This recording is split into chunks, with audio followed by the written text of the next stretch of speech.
Hey, Fanboy Nation. This is your pal Daffy Duck, and you're watching. We're watching Fanboy. A fanboy, etc. Fanboy Nation. I assume Tom.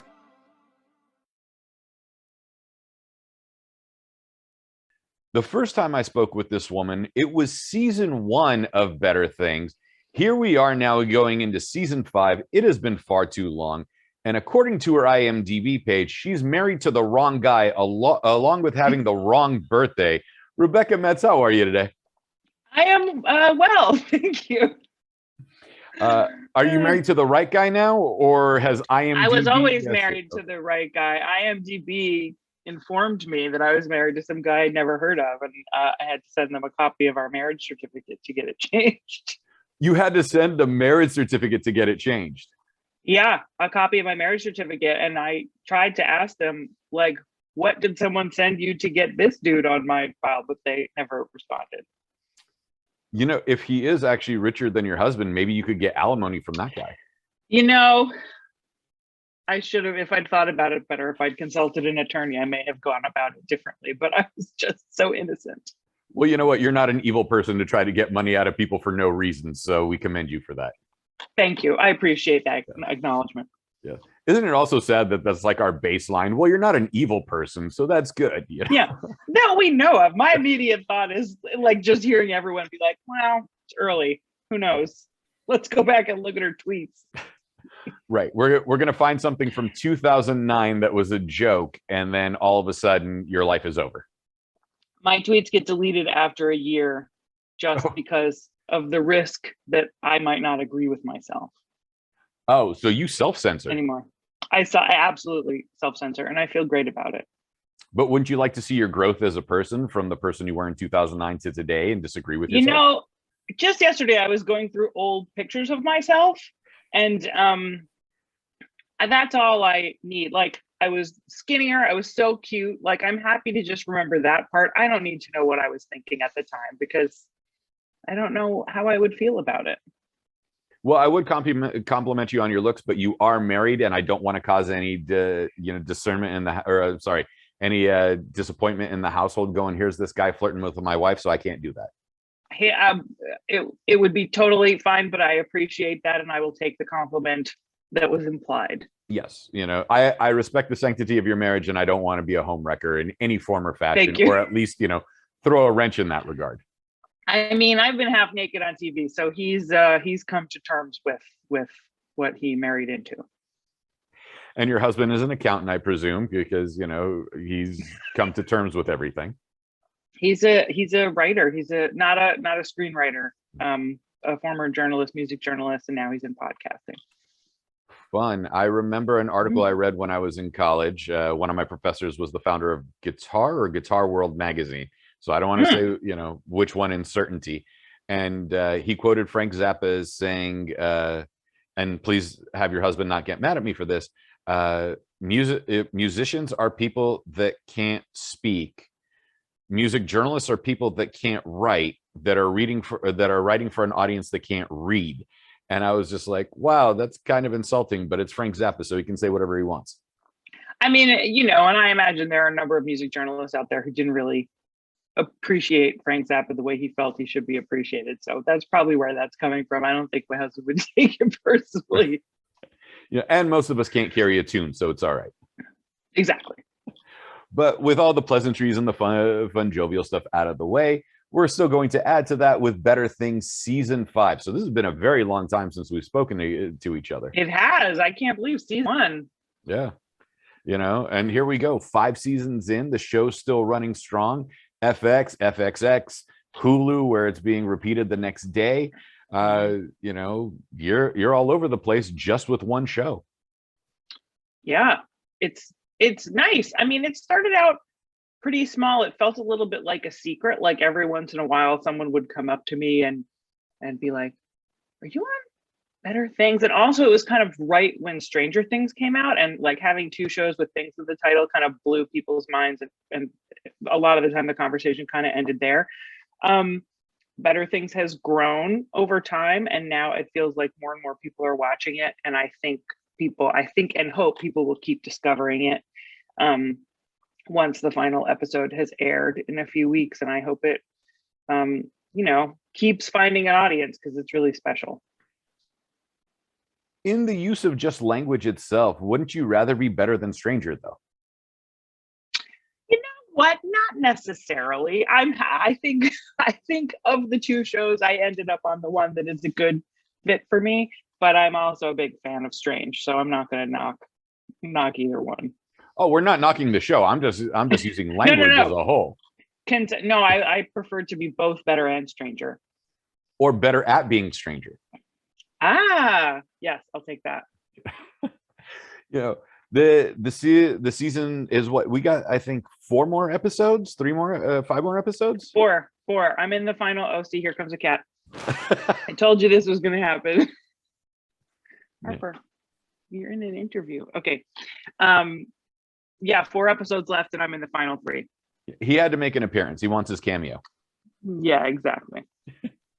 Yeah, but you're having so much fun with this show. I mean, 5 seasons in, this is nothing to sneeze at. Some shows don't make it past the pilot, let alone getting picked up. I know. It's been, for me, 19 episodes, which is, it's been a real creative and professional home for me for 5 seasons. So it's a big deal that it's ending, and I'm plugging my light in because it's fading. Sorry everybody, technical whatever. Okay. It's a big chapter in my life and my career coming to a close. I have some processing to do. Yeah. There could be a spinoff we can hope for. What would the spinoff be? I have no idea, but we're always hopeful for something. Mm-hmm. Joey got a friend spinoff, so why not? Listen, my character just got into a romantic relationship last season, so I feel like I know Judy Goldeneye, who plays my romantic interest, feel that we deserve that relationship to be more fully explored in our own series. We'll be writing a letter to FX. Might as well, more tall lesbians need to be on TV. So, and also shorter pretend lesbians. Right. Yeah. Well, we want the combination, but we exactly got to check the boxes with Judy. That's what makes the comedy work. It's the tall and short. Right. It worked for Abbott and Costello. Okay, I'll put that in the letter. Yeah, might as well, right? And then what's it called? Martin and Lewis, they were the same height, but when one played the straight man and the other the short man, they actually slouched and stood tall. So, we got to work all the angles for you. I completely agree. I'm going to put you on my publicity team. Is that the way it's going to? Don't tell Anthony, though. Anthony will get mad, get into his thing. Just kidding. Anthony's a great guy. Your publicist is a lot of fun to talk to and work with. And, he's a great person. So, of course, we got to give Anthony his due respect. He's going to be so embarrassed that we're talking about him on camera. I almost said due process, which is something totally different than due respect. Yes, that's for some other, Which hopefully he never has to face. You never know, us Hollywood types. It is, the industry does have its dark moments, it does indeed. Like cats sitting on your keyboard and smacking you in the face with their tail. So criminals, they really are, but you women tolerate them. Yeah. I mean, we're cat people. My husband's cat people. We were born into the industry. With the show coming to a close then, and 4 more episodes, you're in 3 of them. What is on the horizon for you? Take a vacation, now that the world is opened back up to an extent, until Variant 73 comes out, and then we're in a few weeks. I'm going to all the restaurants I can go to. For the first time in a number of years, I'm not sure. We finished shooting this season in October, so it's been a while already.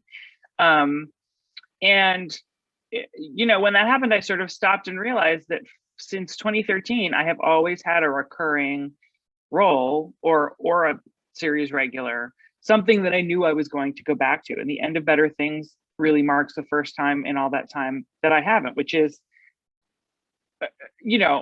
I'm reflecting on how fortunate I've been, and noticing, it's interesting to notice that I'm not terrified of unemployment, which I was, anticipating. I don't know if people like, it's amazing to have all these recurring roles. I think they are less financially rewarding than people might assume. So there is, a feeling of like, ooh, I need to book something. But I know something will come, and I do appreciate having a little bit of time to sort of go, wow, look, to reflect, and especially given the past couple of years we've had to just sort of process what we're coming from and think about what I would like to do next, and just be available to whatever comes in. For the last several years, there've been a lot of things that I couldn't do because I had something else lined up, which is like great actor problems to have. And it's also exciting to be like wide open and not know. Well, you said your husband's a podcaster. What's the soup du jour, topic du jour? Since true crime was the hot thing for a while, what's the next thing that you guys could probably bring to light? Oh, that's interesting. He does a lot of history podcasts. I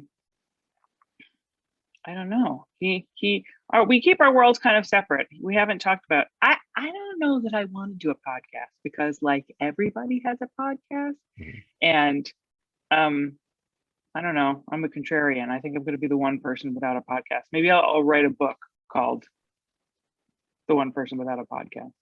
I was going to suggest you write a book. I mean, if we're going to go all the way back, to be, from podcast to the genesis of everything, might as well just, pull out your own printing press and just start reeling exactly things out, go handcraft. retro, do a book. It's like when the kids in bands were putting out cassette tapes. Cassette tapes did have a resurgence for like 3 weeks. So I knew that because my husband was a music journalist, and we had a friend whose son was in a band that was releasing things on cassette. And I was like, it surprised me, but shows you what I know. I'm not up on the cool kid stuff. I've come to terms with that. Well, I've been severely disappointed with the resurgence of vinyl, and finding out that it's not pressed from the original, it's pressed from the digital. And I'm like, well, what's the point? Yeah. The re-releases are all pressed from the digital. They're not pressed from the masters. See, I should get my husband in here and you guys could talk about that forever. We did get a record player, and but we're getting like vintage vinyl, the old stuff. And like I made my dad send me all my old 80s and 90s records. And so I have like Changes Bowie on clear vinyl and all my REM and Ramones on original vinyl. And like that stuff is fun. Okay, now you're trying to score cool points. I know there's a Debbie Gibson album in there somewhere. Only because I'm not ragging on Debbie. I'm just saying guilty pleasure. No. In all sincerity, I was, I had my poppy phase, but like early high school, I know it was the alt, like college rock era, late 80s, early 90s. And I went into that pretty hardcore, like REM and Ramones and all the alt stuff. I may have had a Tiffany in there, but I was in Columbia Record Club, as we all were. And sometimes you forgot to make your selections. And so you just got weird stuff. So there's some stuff in there, but I'm not responsible for it. And please know that I will never rag on Tiffany or Debbie Gibson. I'm talking about them as guilty pleasures now that we are adults, not in our, tweens and teens. Listen, everybody's allowed to like what they like. It just wasn't I wasn't my thing. There's some Madonna in there. There's some Wham. Okay, I'm going to see Aha soon. This tour has been delayed like 3 times. I'm finally going to see Aha. That's who was all over my wall when I was a teenager, and I'm extremely excited, and I don't care if it will. I had no idea that they were touring until I got the email notice about a week ago. And they're playing the Hollywood Bowl with a full orchestra. I don't really like the bowl that much. Really? Yeah. Controversial. Well, why not? It's all right. Well, one, it looks like a giant toilet bowl. And then 2, Fair. On top of that, traffic sucks, parking sucks. Yeah. The seats are uncomfortable. All true. The notion of the bowl, and you have to go at least once for the experience of I went to the Hollywood Bowl. But to sit there and go, get season passes to the bowl like it's the opera or something, I can't do it. No. We end up going once or twice a season when it's something really exciting. And like if you're, you know, you're seeing someone that you love, and you know, you can splurge on good seats because you're only going once or twice in a season, it can be pretty magical. And then you have to like trudge out with thousands and thousands of people. Like that part's not great, I admit. And then wait 3 hours to get into your car to finally leave. Yeah. We do the shuttle, like there's a whole shuttle bus thing. And so you like, you know, park close to wherever you live, take a bus, they drop you off at the top of the hill. It's still a little bit undignified, but it beats paying $40 for parking. You do realize I'm going to get myself banned from the Hollywood Bowl at this point. Oh, you want to see the 60th anniversary of the Beach Boys? Well, good luck to you, so pal. sorry. Yeah. We heard what you said about looking like a giant toilet. Forget you. Mm-hmm. I mean, you know, but it's not like you're watching in a helicopter. You just know, that's what it looks like, but you're not observing it for the whole show. Right, of course. You know. In fairness to the bowl, I don't want to get banned. No, you won't get banned. I'm I the got one that's a going to hot get to banned. see. Yeah. Okay. You have a hot to see. I Who's love opening the bowl, Hollywood Bowl. You know, who's opening for him? Dramarama? I have no idea. I don't care. I'll be happily surprised. Yeah. Also, Duran Duran is doing dates. Gen X, we're finally getting our due. We're finally getting this much attention before everyone forgets about us again. We did have the Super Bowl halftime show. Yes, So, we did. We did. I'm tail end of Gen X. I know what it's like for us to be neglected. Mm-hmm. Yeah. I mean, it's part of our identity at this point. It's whatever, you know. I think we're it was used part to of our it. identity since 1976. Like Absolutely. You know, like as soon as like end of Gen X hit, you know, 76 to 82, and they're like, we don't care about you guys anymore, whatever.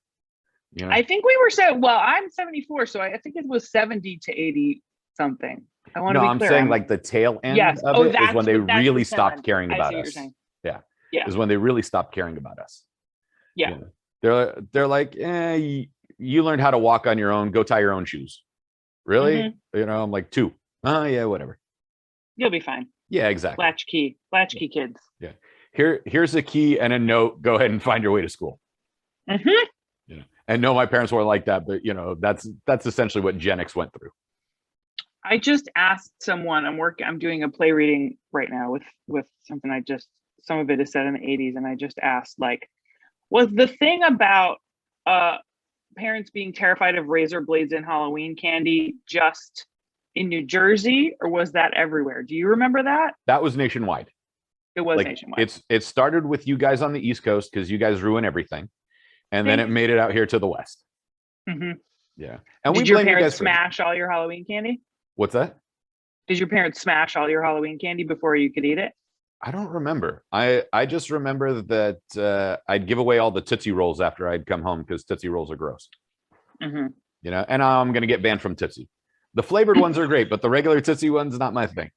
Flavored ones? Yeah, like the, you know, they're made by Tootsie. They're the same consistency, but like they were like sour apple and like strawberry and whatever else. I forgot what they were exactly. Never heard of this. I'm not really a candy person, so this is news to me. That's because the cats would steal your stash. Yeah. If people gave out like good cheese at Halloween, I would have been all over it. But you just get a giant cheese wheel. Mm-hmm. That would be great. So what is this play with the 80s throwback that you're working on? Or are you not allowed to say? I'm probably not even allowed to say because it's in very early stages. It's a friend of mine who's a playwright who I've worked with before. And it's just been so nice to like sit around with a bunch of actors for several hours and hash through a new play. I mean, it's been literally years since I've gotten to do that. So it's just been wonderful to work on. I don't know what'll come of it. So I'm not going to talk about it too much because I probably get screamed at. But it's just been nice to do some in-person acting again that way. Yeah. Well, you know, the show wrapped in October and now we're in March. Final episode looks like it's going to be in April. How crazy is that for you having stage experience to sit there and go, no, I got to wait 8 months. I know it's not 8 months, but as an exaggeration to go, you know, sit there and go, okay, now we can find out if people liked it or not. Yeah, I've kind of gotten used to it at this point. It it's always interesting because people, you know, as they're watching it, people talk about it as though it's very present for you. You know, what are you going to do now? And it's like, well, I've been doing it since October. You know, it's been over for me since October. Although, you know, it's been nice to know it's going to air and we'll get to talk about it again and share it with people. That sort of softens the blow. But and I've worked on some stuff that doesn't come out for a year or more, and you don't know. You know, they sort of go, "Oh, we'll let you know when it's going to come out." So that takes some getting used to. Is it almost like that Jennifer Aniston thing where she had like a small role in Leprechaun, and then every time they re-release the edition, her name gets bigger and her image on the cover gets bigger? That like it's been that long since whenever date. I aspire to be successful enough that people will start dredging up my old small guest roles and be like, here she is on that episode of Gilmore Girls, and people will be excited by that. And then you're the big centerpiece on the cover. Yeah. Let's make that happen. That would be great. Yeah. Since you and your husband do tend to keep your worlds apart, which I believe leads for a successful marriage. Mm-hmm. Is there ever a point with him being a writer, you being an actress, that worlds collide and you want to get him to write a screenplay or at least a stage play? Not that, because that's not the kind of writing he does. When our worlds collide is when we're watching TV. He is very sensitive to bad writing, or, you know, he has strong opinions about the writing. I have strong opinions about the acting. And so either we will, you know, be watching something that we both love because both are really good. That is the best case scenario. Both are terrible and we can laugh about it together, which is sort of second best case scenario. The uncomfortable thing is when one of them is really bad and the other is really good, and one of us is like grumbling about what we're watching and the other person is really into it. That's mostly when our professional worlds collide. Dear God, that's your video cast. Just watching something with really good acting and really bad writing one week, and then vice versa, flip it with really good writing and really bad acting. That's not a bad idea. It would be terrible for my career, and probably is, but as a cast, it's not a bad idea. Oh, we won't tell people what it is. You just react to it, and great. And you hint at it, because there's only like 5 plot points. So that's true. Yeah. And you can blame Joseph Campbell for pointing that out with The Hero with 1,000 Faces, that there's 5 plot points and a million ways to tell it. So see, now you're into his area of expertise. He would have to be the one to point that out. I haven't read Joseph Campbell. But yeah, I'm just giving ideas. You know, I'm riffing. I love it. I love it. Yeah, 10% finder's fee, but I'm riffing with you. I understand. I would assume this is Southern California, you know. So yeah, there's a commission for everything. Yeah, you know, for the parking attendant, for the guy at Starbucks, for passing whomever. You a screenplay, right? Yeah, you know, people that harass me on the street have to read my screenplay. You know, don't worry, it's only 8 pages. It's a short film. We're good to go. Oh, that's not bad. Yeah, you know, the treatment's longer than the short story at this point. So we have to laugh. This is Southern California. It's true. So, all right. So the world is opening back up, but it had fallen apart for a little while, and it's still falling apart in other parts of the world. And, you know, God help the Russian soldiers and the Ukrainian citizens, because we pray for the citizens, not for the governments, because it's not their fault what the overlords do. Yeah. What was something that became your guilty pleasure during the pandemic? What did I do a lot of during the pandemic? Guilty pleasure. Mm-hmm. Well, I don't know. Two things come to mind. Just yesterday, I was talking about the show Floor is Lava. Remember Floor is Lava? I do not. It was a Netflix thing that came out smack in the middle of like the where am I going to get my toilet paper phase. And they had turned, I think, the old IKEA in Burbank into kind of a game show where they like built a room and then filled it with hot orange goop, and you had to jump from like thing to thing to try to get across the room. And if you touched the lava, you were out. Super dumb, super simple. And I watched all of it because there was nothing else to do and no place else to go. And I was just talking with somebody about that yesterday. The other thing, and I wouldn't call this a guilty pleasure so much, is that I got into bird watching. Okay. Which basically amounts to I bought a pair of binoculars and sat outside and started using them. And that has become an actually lovely pastime of mine. It gets me outside. It gets me off my phone, except that the app that you use to figure out what bird you just saw is on my phone. So you have to have it there for that. But other than that, I'm not like, nose in social media. We redid our backyard during the pandemic, which was a huge quality of life improvement. So I think I'm going to stick with that. And then there's this board game called Wingspan that's like a bird watching themed board game that we've gotten really into. So yeah, I've got whole new hobbies coming out of this 2 years. And how many restraining orders do you have based on peeping Tom laws because people have mistaken you for looking into their windows? You know what? Like our backyard is in kind of a valley, so I'm mostly protected. But if I go up to, there's a little upstairs area, our far neighbors built kind of a garden up on top of their hill. And I know that they have seen me over there with my binoculars. I need to make a sign or something that's like, I swear I'm looking at birds. Get that like 1970s like stereotypical scene where the guy has like the big hat but like the netting around his head, and just like wear the old bird watching costume while you do it. I should. That way it's clear notice for everybody. That's like, oh, she's going, that's 1890s official, bird watcher. Right. Yeah. Or some sort of like weird English patient cosplayer is hanging out in my yard. WonderCon is coming up, so it'll be my forever Halloween costume. I'll never have to think about what to be again. Exactly. We add some steampunk to it and you're good to go. Mm-hmm.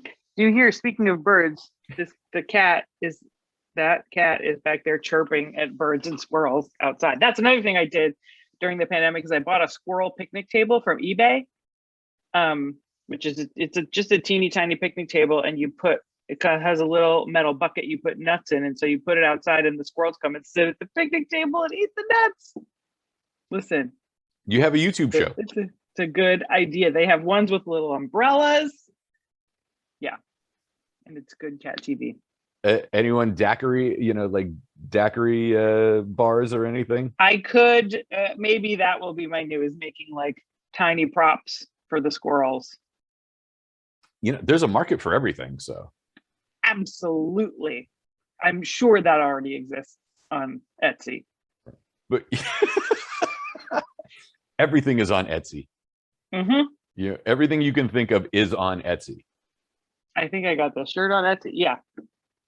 3 of the cats came from Etsy. Yeah. I did buy when we got married, we had a cake topper. It was like little clay figurines of us and our 3 cats at the time. And we have since, 2 of those cats have left this world, and we got 2 new cats. And so I went to Etsy and got little clay figures made of the new cats so that I could add them so that they wouldn't feel left out. So now your cake topper is just going to be you and 60 cats at some point. Yep. That's going to be really interesting for a wedding vow renewal. Mm-hmm. Yeah. I think it'll make perfect sense. I don't mind being judged as a cat lady. Bring it.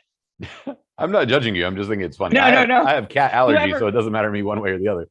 When I die and someone inherits our wedding cake topper, they can think what they want. Put it in a museum of cat ladies. Yeah. Or for the wedding renewal, you just get a cat to renew your vows for you. We got married at a zoo, and I was about to ask if I could have a pink ring bearer. And before the words could get out of my mouth, the woman who does events at the zoo was like, you don't want a penguin ring bearer. They're disgusting. They stink. And they're very badly behaved. And I was like, oh, I'm not the first person to ask this question. And she said, literally everyone asks that question. So not as original as I thought. Yeah, maybe a cheetah. Mm-hmm. You could have you could have a zookeeper bring out a Burmese python to interact with your guests, and I told that to my mother just to kind of freak her out. I had to assure her quickly we were not going to have a Burmese python at the wedding. Yeah, I am team Mama Metz on this one. Mm-hmm. Mm-hmm. Yeah. No, So there were no animals out and about. Okay, so let's take us back because I presume it's your 10th wedding anniversary, right? At this point, Coming up on 11th. 10th was this past year. Yeah. congratulations. Thank you. That's 87 years in Hollywood. That's correct. Yeah, that's beyond diamond. What comes after diamond in that regard? We'll figure it out at some point. Okay. How do you decide on a zoo first of all, and which zoo is this? Is it like the San Diego Zoo? Do you go full posh, or is it Jersey Devil, cryptozoology zoo? Where do you go? I would say somewhere in between. So when we got engaged, I am not a person who has always fantasized about her wedding, so I didn't have a whole thing planned in my head. And mostly what happened with me was I was flooded with all the things I didn't want to do. So I was like, I am not gonna have it at a, at a hotel. I am not gonna have it at all these places that I felt like, people have weddings all the time. And I was there now, thank God, there are websites where you can just sort of scroll through venues. And I was on one of those websites and I saw a picture that was a bride and a groom, beautifully dressed, smiling, and in between them was a giraffe who was and I was like, that's what I want. And it was the Santa Barbara Zoo. And I looked into it, and we go to Santa Barbara all the time. We're wine drinkers, wine hobbyists. And so we go to Santa Barbara all the time. I used to do theater up at a winery up there. So Santa Barbara is part of our lives and related already. And the zoo is beautiful. It's small, it's near the ocean. And so we looked into it, and it turned out to be the perfect place. So we have a picture of the two of us feeding giraffes and before the wedding. And there was giraffe print on the invitation. And people assumed because of this that we were super into giraffes. And so we have a lot of giraffe themed gifts around the house now, which is we're not actually. And we went to South Africa for our honeymoon. So we kind of accidentally had a safari themed wedding, and now we have a lot of giraffe stuff everywhere, which is fine. It's not, something we're actually intending theme around in the house, but so we have a lot of giraffes. Were you registered at Toys R Us at that point? No, we didn't need to be. The stuff came to us no matter what. For people that don't realize, the mascot of Toys R Us was Jeffrey the giraffe. So this is why I'm asking this question. Mm-hmm. We have to clarify sometimes, because some 15-year-old's going to sit there and go, I don't get it. Oh, yeah, that's my entire life. I was on a Disney Channel show. They never knew what I was talking about. Yeah. Well, it's always fun being the old person in the room. When they announced the new Bill and Ted movie, this was several years ago before it actually came out. We were, the grown-ups on the crew and I were all excited, and the kids were like, what's Bill and Ted? And I was like, Keanu Reeves. Who's Keanu Reeves? The Matrix. What's the Matrix? And I was like, okay. And I just made them a list. I was like, here, watch all these movies. And I think they watched a couple of them. And I'm not giving them enough credit. Several of the kids knew at least some of the stuff that I was talking about. And one of them knew almost all of it. But they did not know who Keanu Reeves was, which was that's almost soul crushing. I know. Imagine how it feels to Keanu Reeves. No, because now all those kids are lying to him. Oh my God, I saw all 4 Matrix movies and all 3 Bill and Ted films. Yeah. Mm-hmm. Yeah. Johnny Mnemonic is my favorite movie that you ever made. So I know. Johnny Mnemonic, deep cut. Good for you. Got to go for it, right? Mm-hmm. Yeah. Or his version of Babes in Toyland, where every time there was a singing scene, they cut him out because Keanu couldn't sing at the time. Oh. Okay, Much Ado About Nothing. He did a fine job in remember the Kenneth Branagh and Emma Thompson, Much Ado About Nothing with Denzel Washington? Shakespeare Keanu. Well, don't forget, Keanu was a guitar player by that point, and he learned how to sing backup. So, Mm-hmm. 1983 Keanu versus Much Ado About Nothing Keanu. This is divulged into a Keanu Reeves conversation. Interview has taken a turn into a place that I would never have guessed, and I like it.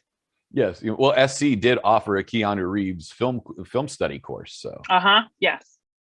Yeah. We didn't take that class because, apparently when we were that age, we couldn't afford USC, but hey. No. Now we're just going to audit it at this point. Exactly. Yeah. I'll just get someone who took it to tell me what happened. Right. But you did go to a prestigious acting school on the East Coast, Carnegie Mellon. I did. Which I didn't realize Carnegie himself. I was like, oh yeah, that school's named after, Dale Carnegie. Okay, makes sense. Yeah. Shame. Yeah, whatever. Yeah. Andrew Carnegie and Andrew Mellon. Yeah. The Scottish Andrews. Whichever. I obviously haven't made friends or learned how to influence people, so Yeah. It's all right. He's got a couple of halls named after him and a university, so he's done something. He's done all right for himself. Just a little bit, The fact that he's long gone and there's his book's still in print, means a lot. Mm-hmm. Yeah. I mean, being a Carnegie, you could do a lot worse. Or you could just be a Carney. Also that. Different, but similar. Yeah. Still in the entertainment field. Mm-hmm. Yeah. Do you ever get hit up by the alumni association? Like, oh, you're on this show. Oh, you've been in this movie or you've done theater. Besides give us money, will you be willing to come and speak? Yeah. I was the president of the West Coast Drama Alumni Clan. The word clan is in there because the university has Scottish heritage. It's clan with a C. Right. West Coast, just clarifying. West Coast Drama Alumni Clan, because there's a bit of a mafia of Carnegie Mellon drama graduates out here.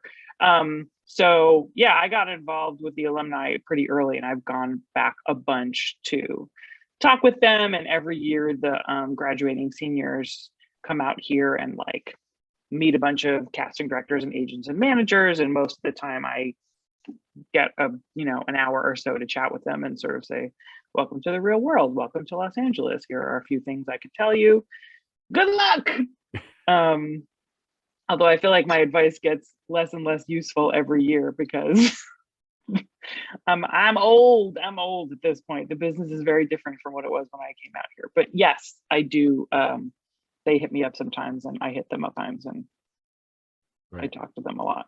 And you sit there and you go, all right, now remember, put your reel on a VHS cassette that's clearly labeled. Staple your headshot, and if you're a redhead, stamp it with the redhead stamp. That's the thing we used to have to do. When the headshots were black and white. When the headshots were black and white, red hair photographed very dark.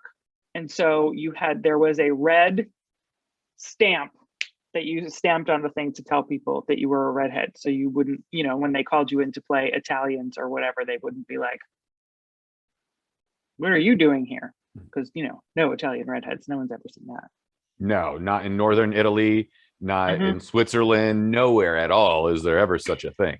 One of my earliest jobs was on a show called That's Life. And I played an Italian bride. And someone asked me at some point, are you Italian? And I said, no, I'm Jewish. And they said, same thing.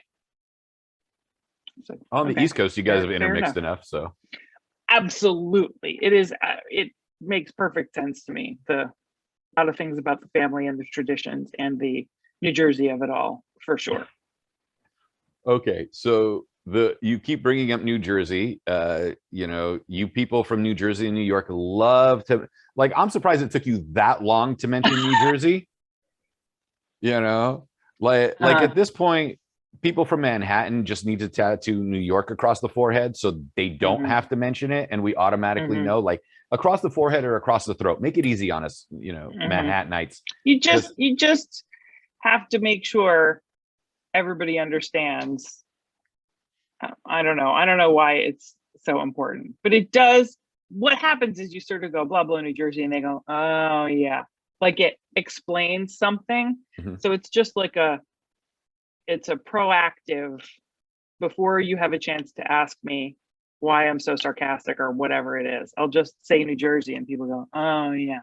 Yeah, at this point, I just time it and go, wow, that took you longer than 35 seconds. What's wrong with you? Yeah, we're fine with it. Yeah, and then, or like, why are you driving like that? Right. And then you guys get mad at me because every time you blurt it out and go, that's nice, I'm from San Francisco. What does that have to do with anything? I don't know what to say. It's an identity. Yeah. It's important to, like, it's not just stamped on the birth certificate. Like, you guys need to have like an ankle tattoo of it or something, like it's there. And I mean, as I'm sure the fact that you lumped the New Jersey people and the New York people together, you're just trying to start a fight. Oh, you guys hate each other. not Hades. Like my parents are New Yorkers. I grew up in New Jersey, but if I say to a New Yorker, like, yeah, I'm from the East Coast, I'm from New York. I grew up in New Jersey, but you know, my family's from New York. They're like, you're from New Jersey. You can't, and vice versa. Or you could just remind them that the New York Jets play in New Jersey. I could, if that was information that I could retain, but it isn't. It's just a way to stick it to them, you know. Yeah. It also comes up with me because my last name is Metz. Mhm. And so very often people go, oh, like the baseball. You go, yes, as a matter of fact. Yes, your real surname is Metropolitan. That's right. And your dad was just too tired of spelling it out and in those bubble forms that we had to in school. You know, so he's like, just screw it, Metz. So but I mean, we were Mets fans, and my dad was a Brooklyn Dodgers fan before that. And then they're both from Queens and Shea Stadium, and you know, yeah, that'll kill 5 minutes at a party. Yeah. You know, and then the rest of your baseball knowledge has been completely, you know, eviscerated. Well, except so in '86, the year that the Mets won the World Series, yeah. I was. I love the exhaustion in your voice. Because that's everything every Mets fan ever brings up is '86. What else are we going to talk about? I had an aunt who took me around to get lots of autographs of that team. So like Gary Carter and Dwight Gooden signed my bat mitzvah program. I have a Keith Hernandez autograph. I had a Darryl Strawberry autograph. I had like all kinds of stuff. I used to really like Lenny Dykstra. Can't really say that out loud anymore, but can't say that about Darryl Strawberry either for a while. Fair, yes, yeah. You know, we all have our moments, and I've been through some shit since 1986.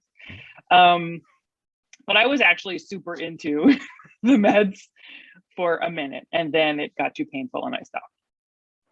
See, if you were a Cubs fan, you'd feel it even worse. I have all the sympathy in the world, and I married a Red Sox fan. So your father didn't show up to the wedding is what you're telling me. Yeah, we have good conflict resolution skills in both of our families, so we worked it out. You got to have fun with it. You know, life's too serious as it is. You got to crack jokes. When the Red Sox won after so long, I was like, oh, good for you. It's about time. You know, there's room for healthy coping. And now they can say that about the Mets since it's been so long since '86. Absolutely. And stealing the Giants logo after they left town. Yeah, legitimately confusing. Yeah, you know, you wear a black and orange one with the New York logo on it, and they're like, "Oh, I didn't know they made the Mets colors like that." No, that's the Giants hat. Sorry. Mm-hmm. Yeah, I know the colors, and then I went to Pittsburgh. I don't know from football. I don't really do football, but if I have to pick a team, maybe the Steelers. Well, my friend Joe would love you for that because he's been a Steelers fan since he was a little kid. So go Steelers. That's how to say it. He'll ditch his kids for a Steelers game. I know that much. So. And he freely admits it. It's not like it's a dark secret or anything. I can't believe you tell people that. I was like, dude, you tell people that. I did not know that tickets to football games were like thousands of dollars. Mm-hmm. My husband is an Eagles guy, and at one point I was like, you should go to a game. And he was like, do you know how much? Because we go to a Dodgers game every season and pay like $12 and sit on a baseline. I did not know that that's not how football games work. No, I almost went to a preseason game when I was in Vegas last. I was like, oh, it's preseason. Let's see what the Raiders Stadium looks like. Nosebleed was $450. Mm-hmm. So, yeah. No, so it's it's like mayonnaise. It's one of those things that I'm glad I don't like because that I don't have to deal with it.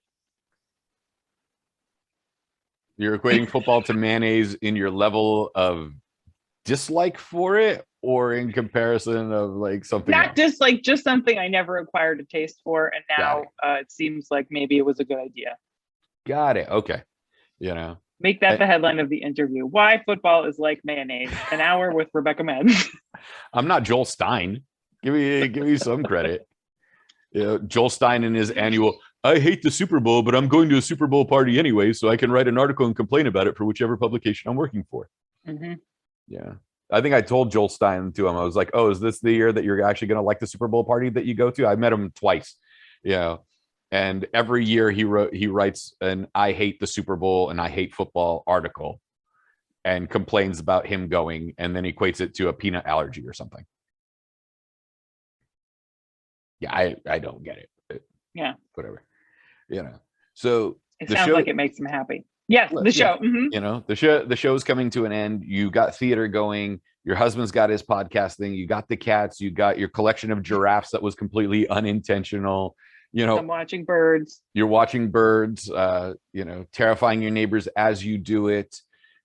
What is left to do with your free time, if there is any? I'm watching a lot of Taskmaster. Do you know the show Taskmaster? Do you know the show Taskmaster?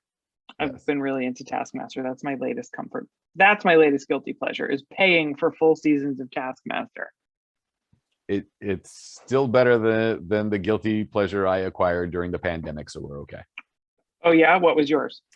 I was changing channels, and I got up to get a drink of water, and I heard an argument on the television. I came back and I was like, what the hell is this?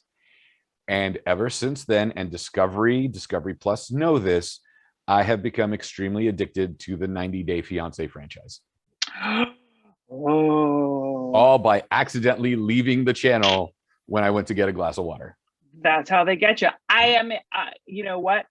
The one that I didn't admit to, this is a pre-pandemic thing, but I love Below Deck. All the Below Deck shows, love it. Yeah. Those reality TV people can get you sometimes. They sure can. I can't make fun of my friends that watch The Bachelor or The Bachelorette. Well, I can because they're typically the people that are like, they hate the guys that date 4 or 5 women at a time, while there's a guy on TV dating 30 women at a time. And they're addicted to it. I'm like, that's hypocrisy right there. But I have a strong, I'll say this for myself. I have a strong, visceral, I watched a little bit of The Bachelor. I have seen it, or The Bachelorette, but I have a strong, visceral message that goes, this makes me feel bad. This feels icky. This isn't good for my brain. It's not good for my soul. And so a lot of reality TV gives me that, and I turn it off.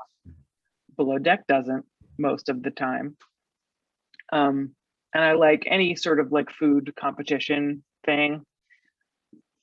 I am trying to get into that Tournament of Champions audience seat. Oh, really? I would sit there and I do a lot, not kill for it because that's the wrong phrase. That's an over exaggeration. But I definitely want to be in the audience while they're cooking for Guy Fieri's Tournament of Champions. What cracks me up about that show, my favorite thing about watching that show, this is more season 1 and 2 than the current season, is that based on, they show them in their trailers and they show them walking up to the soundstage. I was like, I know where they are.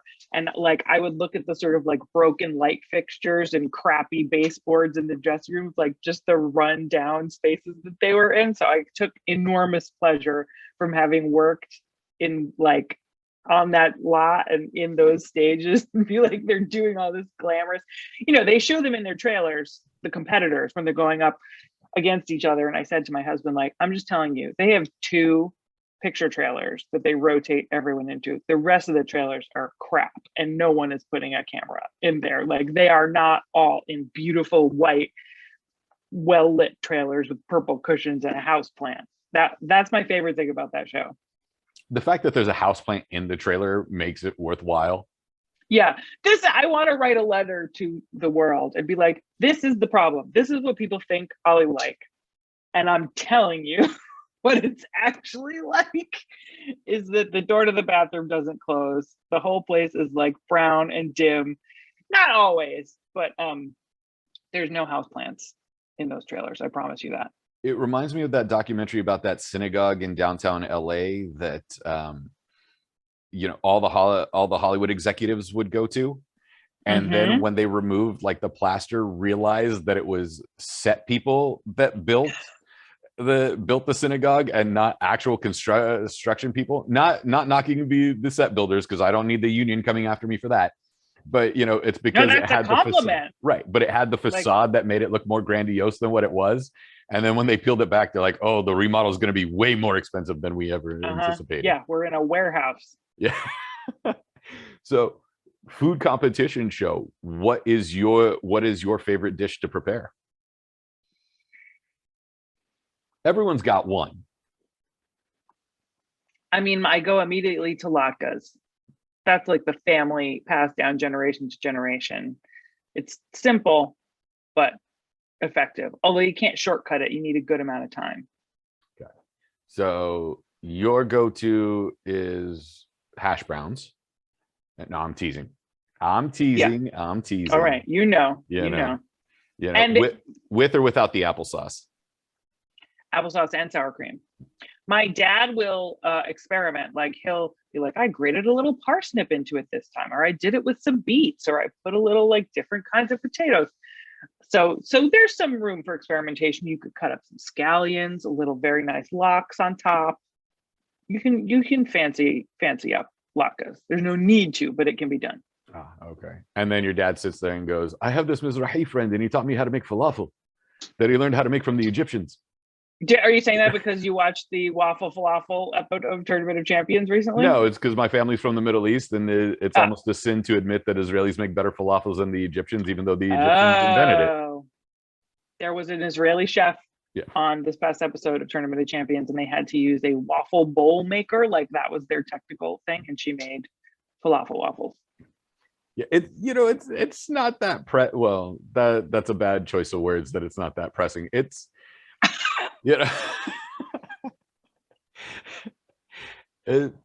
she pressed the falafel into a waffle doesn't make it that like exciting, but it is unique because you could still fill it up with the radishes and the cabbage and everything else. It was a good use of that thing, right? So I give her full credit for it. That Israeli lady that did it, and she won her round, so she did. Good for her. The other guy was being slick with the tortillas, but the falafel waffle really won it. He got thrown. Yeah. I didn't know that this was a thing, like a difficulty with like a competition between Israeli and non-Israeli falafels. It's the Middle East. Nobody in the Middle East likes each other. Yeah. Everybody in the Middle East is like, you're from where? I'm sorry, I don't talk to those people. They think it's like this. And even go ahead. Even when they do like each other, it sounds like they hate each other. I traveled to Egypt and Morocco, and like just a normal conversation on the street to me seemed like it was about to erupt in a fist fight. It's just like screaming and then like a hug and then leaving. And it took a little while to get used to the fact that that's just like how it goes. Yeah, well, if you spoke Hebrew, you'd understand that all Semitic languages are like that. Arabic, Hebrew, Aramaic, every Semitic language sounds like they're going to war. Yeah, well, I speak a little bit of Hebrew. Not the kind, like you're not going to scream blessings over wine to someone in the street. That's the Hebrew that I know.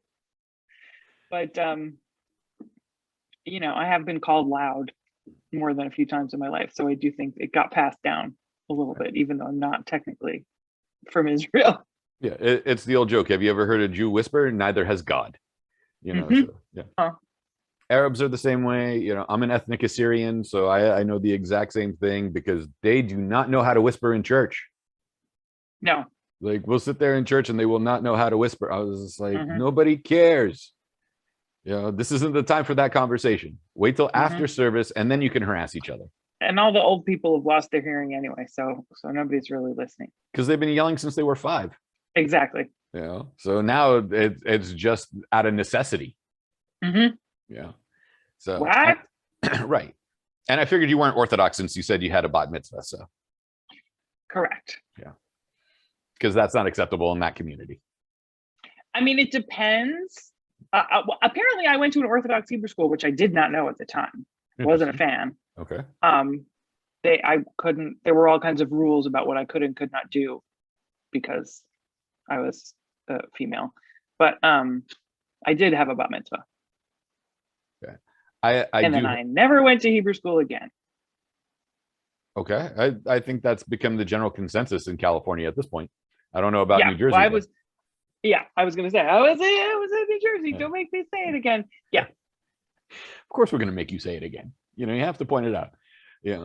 I do have an Orthodox question though, and I don't want people to get mad at me for this. In Orthodox Judaism, women do have to cover their hair because, their husband is the only one that can see it. Is there ever a point in the Jewish community when you look at the Orthodox woman that has a nicer wig than her real hair that you go, are you really like following the law, or are you still trying to be a little too fashionable? I don't know that. I do know that the head covering, men cover their heads too. It's a, respect, Right. Showing respect to God thing. I don't know about the sort of social hierarchy of wig wearing. That I'm not familiar with. Because I will never ask an Orthodox woman that. I will never want to disrespect her, in any No, regard. of course. I'd ask her husband first, but I don't know. I mean, that's something that Orthodox women I have known. I have not asked that question. Like, how does the wig? So I thought you'd be like my middle person in this, like, I want to know, but I don't want to ask that person directly because it'll be rude to ask them directly. I can be of no help. In another 5 years when we talk, you'll have an answer for me. Probably not. I don't think I'm gonna. The Orthodox. No, I'm not even gonna say this because I'm gonna get in trouble with my family. Yeah. If I find out, you will be the first person I call. So yeah, that's my only question is, like, there's following the law and then there's the legal loophole. Does that fall under the legal loophole?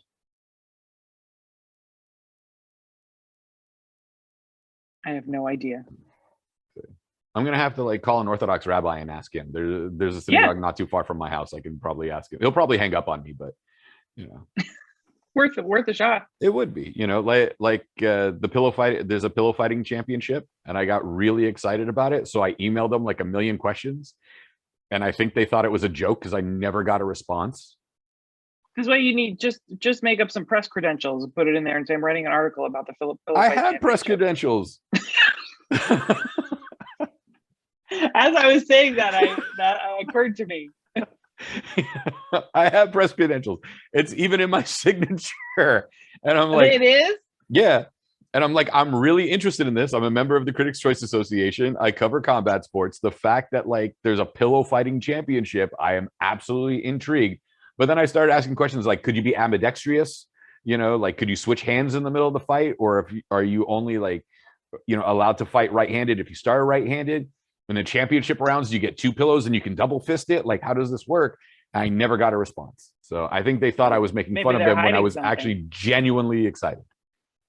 I think there's a cover-up. I think this is worth an investigative. Your husband and I will team up on this story. There you go. Rebecca, we've divulged into a million different topics, which always makes conversations fun and interviews like this well worthwhile. The final four interviews, the final four interviews, the final four episodes are coming. What can we expect from the last three that you're in that we're going to sit there and go, okay, we need to focus on? Because you did do pickups between October and February. No pickups. Nope. No pickups. I didn't even do any ADR. But I'll say this. For people who have never seen the show, I would start at the beginning. It's a quick watch. They're short episodes. And you'll feel better after watching them than you did when you started. I say that because I think the last three episodes are going to be packed with what people have come to love the show for. They're sort of everyone coming together, chosen family and birth family. There's laughter, there's tears, there's singing, there's lesbians, there's joking, there's food, cooking, there's, all the stuff. There's lesbians. That's just because of me and Judy Gold. I had to shout that out for her. The whole show has always been about Pamela Adlon's vision. She's the star and head writer and executive producer and creator of the show. And she got to end because it. her oldest daughter's in the show with her. She is? Yeah. Isn't that her daughter that plays her oldest No. daughter? I thought it was. Nope. Okay. It's that good. The casting is that good. No, because I was reading there was somewhere they were pointing out that that's her real life daughter, and I was like, that's not. You're like clearing it up for me now. I was like, okay. It's not. But her real daughters are friends with the young women who play the daughters in the cast, and so they're always around and whatever. she, Pam got to end the show on her terms, so it's gonna be the ending that Better Things deserves. That's what I'll say. How much more of a relief is that, though, when it's ended on your own terms versus going, Huge. Guess what? We only got 3 more weeks and the show's done for. Huge.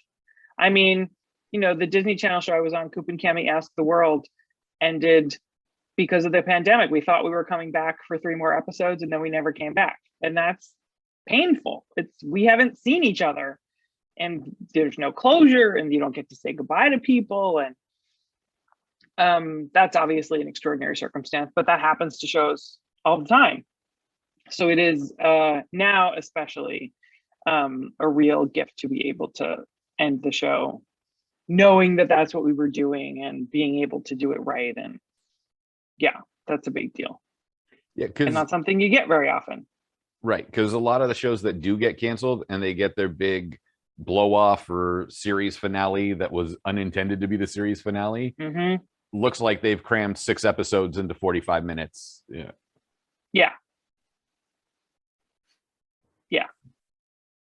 But this will not be that. This will feel like the ending it should get. Like, as soon as I turn off the TV, I'll just sit there and go, that was worth it. Yes. And you'll have a song in your head. There's always some song that gets stuck in my head. That's the problem. It's a good one, though. You'll have a good song in your head. You'll be happy about it. Is it an earworm that, like, I'll be mad at you 3 days later that I'm still singing to myself? I don't think so. Okay, I'll give you that. I make no promises. Okay. Rebecca, it's been far too long. Let's not make it another 5 years. Agreed. Where can we find you on social media if we want to connect with you? I am the Rebecca Metz on Twitter, Instagram, and TikTok, believe it or not.